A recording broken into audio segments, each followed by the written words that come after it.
vamos ver algumas condições importantes em relação à maternagem, né, nos nossos dias atuais.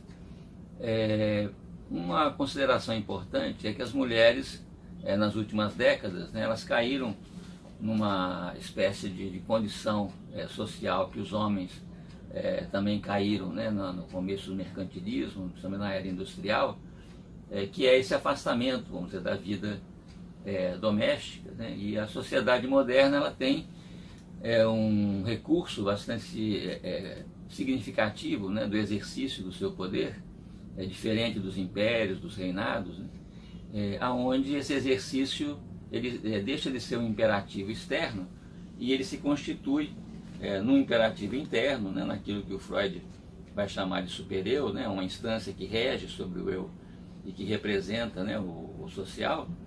Então esses imperativos eles funcionam ou passam a funcionar internamente, retirando, vamos dizer, o sujeito dali do ambiente doméstico, né, para, vamos dizer, servir de instrumento social, para servir a produção, para servir a performance, né, a sociedade industrial, a sociedade moderna, ela exige mão de obra, né? Então as pessoas são deslocadas, vamos dizer, para essa mão de obra, e a mulher ela sai, portanto, ali desse ambiente, a mãe, né, ela sai do ambiente ali doméstico e vai, né, para o campo de trabalho. Então a mulher moderna ela tem que responder a esses imperativos, né, de ser, né, uma boa mãe, uma boa companheira, né, uma boa profissional.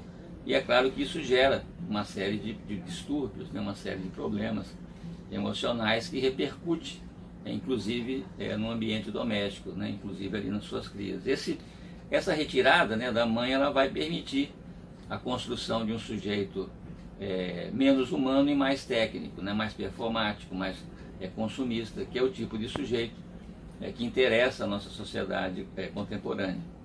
Isso não significa que anteriormente fosse melhor, quer dizer, a nossa sociedade ela é pontuada, né, de catástrofes humanas, o que é claro que expressa, né, o fato de que a gente nunca entendeu relativamente bem as condições que seriam, né, suficientes, que seriam necessárias para a construção de um sujeito essencialmente humano.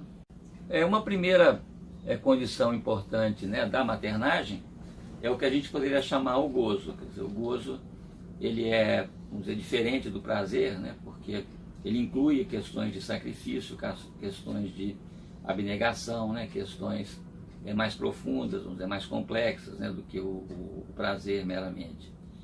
Então, Tiresias, né, uma vez ele foi interrogado por Zeus ali, e Eras a respeito de quem tinha mais prazer, né, sexualmente, o homem ou a mulher.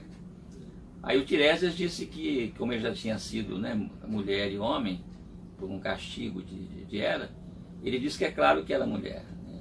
E aí eles interrogam por que isso é tão claro.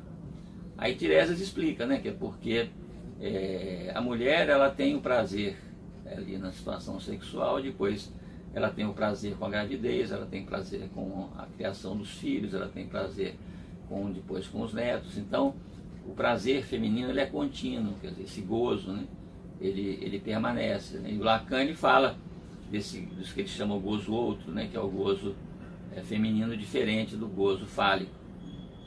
Então esse tipo de experiência, de gozo, ele é importante porque a mãe, através disso, né, ela pode metabolizar a existência, ela pode metabolizar, né, a realidade e passar, né, para a criança uma imagem positiva do mundo, né, uma imagem que é a primeira experiência de mundo que a gente tem através, né, da maternagem. Então esse mundo que nos é apresentado ali nessas situações, ele pode ser, né, um mundo, uma existência prazerosa, ou ela pode ser uma existência desagradável, desprazerosa, né, e de certa forma lesiva, vamos dizer, em termos de expectativa da existência.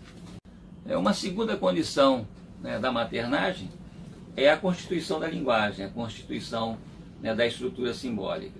Sem essa estrutura, o sujeito ele pode até falar, mas a linguagem, né, o simbólico, ele não dá sustentação, né, para o sistema anímico.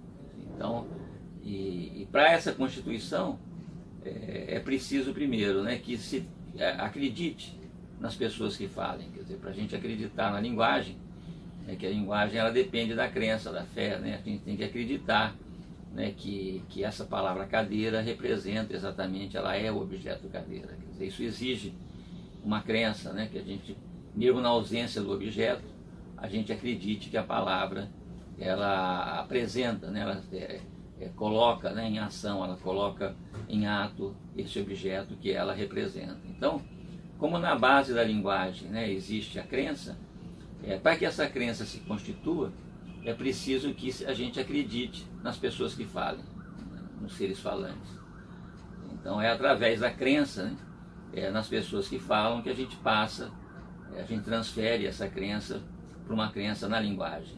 Então o processo de maternagem, ele vamos dizer, em grande parte responsável na geração, na produção dessa crença na linguagem, a partir, né, da crença nessas pessoas que falam conosco, né? Não só depois que a gente nasce, mas mesmo na vida intrauterina, né, existe já a presença de seres falantes, nos quais a gente confia ou não confia. Uma segunda importância, né, na maternagem é a construção da temporalidade anímica.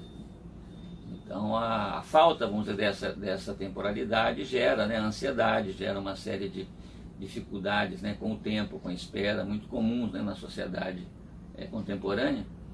E a constituição dessa temporalidade, ela depende de uma garantia, né, de uma segurança entre uma satisfação e outra, né, entre uma experiência de satisfação e outra, entre uma mamada e outra, por exemplo. É preciso que a maternagem ela dê uma sustentação nesse intervalo. Então é esse tempo sustentado, né, no intervalo, que vai permitir, ao longo de algum tempo, né, que o sistema anímico ele passe, né, a ter essa experiência, né, a ter uma experiência positiva, vamos dizer, em relação à temporalidade.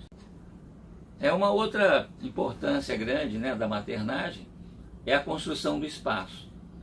O espaço ele depende daquilo que na poesia, né, a gente fala que é o espaço, esse espaço íntimo, né, o lar, a casa, é onde a gente pode sonhar em paz. Então, a preservação, vamos dizer, desse ambiente que constitui no sistema anímico o que a gente chama a experiência do espaço, né, a experiência do ambiente, de uma maneira que possa ser positiva. Quer dizer, a gente tem uma experiência positiva em relação ao nosso ambiente, né, que não seja persecutória. O Winnicott ele vai falar muito dessa falha, vamos dizer, do ambiente, né, quando esse ambiente ele se torna invasivo, ele se torna precário, né, ele se torna falha, e, né, as várias complicações, né, anímicas, emocionais, que derivam, vamos dizer, dessa impossibilidade, né, ou precariedade, né, do sujeito poder, né, ao longo da sua infância, sonhar em paz. Uma outra condição complexa, né, da maternagem é a necessidade, né, da mãe ter vinculações desejantes importantes, né, com o pai da criança, com o social, né, com aquilo que está fora da criança, porque muitas vezes, né, a fragilidade ela pode evocar forças, né, irrefreáveis, e a presença, vamos dizer, de uma onipotência, suscitar, né, uma onipotência muito grande ali nos pais, e o que a gente chama de uma fúria narcísica, quer dizer, né, que é um processo bastante complicado ali, né, para uma criança poder administrar. Então esse desejo, vamos dizer, da mãe, orientado também para fora da relação ali exclusiva, né, com a criança, faz parte, vamos dizer, de uma das condições da própria maternidade, quer dizer, da própria maternagem. Então faz parte, vamos dizer, da condição da maternagem que a mãe tenha desejos, vamos dizer, orientados também para fora, vamos dizer, ali, da relação exclusiva, simbiótica, né, ancástica ali com a criança. Uma outra condição, né, da maternagem é a de atrair, vamos dizer, o que a gente poderia chamar de uma libido fálica, né, agressiva, ali principalmente, né, né, do pai da criança, porque esse ambiente doméstico, né, esse ambiente muito próximo, ele excita pulsões muito primitivas, né? A gente tem esses mitos, né, do Laio, né, que é o pai de Édipo, que manda matar Édipo, né? A gente tem Cronos, que devorava seus filhos, né? Ou que o Freud chama do pai primevo, né? Que expulsava os filhos para ficar com as fêmeas. Então, essas pulsões, né, ali comuns, vamos dizer, nesse ambiente muito próximo, elas precisam ser neutralizadas, né, pela presença do sentimento amoroso, né, pelo desvio, né, da libido para a relação, né, entre os pais, para que tanto a onipotência, né, quanto a violência não incida, vamos dizer, ali sobre o organismo infantil que está num processo, vamos dizer, de construção. Então, sem isso, a gente tem muitas alienações, né, parentais, a gente tem abusos, violências, porque essa energia gerada nessas relações de proximidade, elas precisam ser neutralizadas. A mãe, portanto, ela precisa se cercar, né, de uma série de recursos, né, de desejos, que inclui a criança, né, mas que também não inclui, porque o que a gente chama desse incesto primitivo, né, ali em relação à mãe, é um processo de devoramento, né, da criança, uma volta, vamos dizer, da criança para as condições uterinas, que se manifesta, né, em situações de alienação, situações simbióticas, né? Então, porque a vida ela é meio como a fênix, né? Ela existe, ela se impõe, ela brota, né? Ela insiste, ela persiste, resiste, né? Mas a existência, né, que é o mais importante, ela precisa de algumas condições, e essas condições elas têm muito a ver com procedimentos, né, implicando ali a maternagem, procedimentos esses, né, que infelizmente a nossa sociedade ela é bastante, vamos dizer, precária, né, não só atualmente como ao longo do seu processo, né, de existência.